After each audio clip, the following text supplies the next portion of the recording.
Today we will once again touch on the topic of psychology from the point of view of the film industry, namely how to convey to the viewer all the experiences of the main character.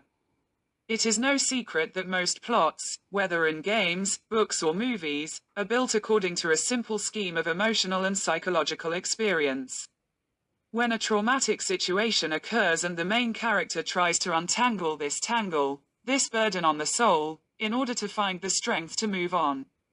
One of the vivid examples of such an experience can be called the well-known cartoon, The Lion King, which was released back in 1994. Although you may know it in the format of a 2019 remake using photorealistic computer graphics. According to the plot, they are almost the same, so we will not stop there. Before I start, I will say something like, beware, spoilers. Therefore, if someone has not seen this work of film art, I recommend watching it. In the plot of this cartoon, we see a bloody confrontation between two brothers in the struggle for power, when Scar betrayed Mufasa. At first, he wanted to get rid of his son Simba, who was supposed to become the full heir and ruler of the lands of Africa, but after failure, he came up with a new plan. As a result of which he throws Mufasa off a cliff and he dies in front of the little lion cub. Adding fuel to the fire is the fact that Scar has convinced the kid that he is the one to blame and he needs to run.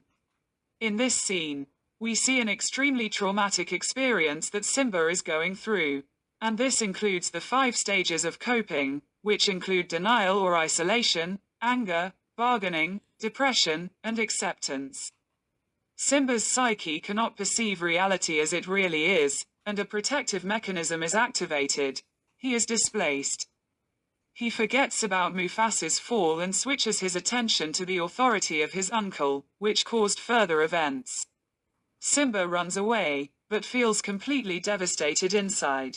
In the cartoon, it is very coolly shown in the form of a desert, in which there is no reference point, there is only insane heat and complete loss of strength.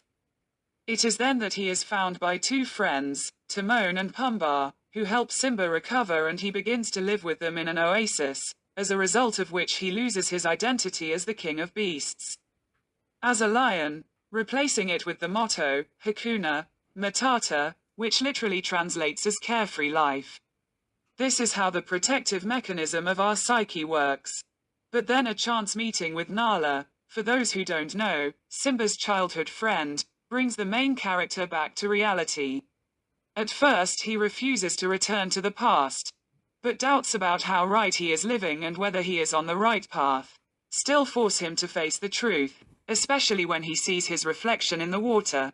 There will not be a little lion, but a full-grown lion, which Mufasa was. It's like a midlife crisis that occurs in the 30s, when people think about the correctness of their actions and the overall strategy of their lives. And the understanding comes to Simba that he is not from here, not from the oasis, but from completely different lands, where he is the heir of the royal family and his purpose is to become a ruler, as his father once was. Moreover, he is responsible not only for himself, but also for other animals that live there. Reality forces the protagonist to face the events from which he has been running away for so long, to see his homelands in decline from Scar's rule, and also to remember that it was Scar who threw Mufasa off the cliff. But in the new confrontation, everything is different, because Simba clearly understands who he is and why he came back. The events that happened to him, all these stages of psychological experience and acquired experience, helped him become who he really is.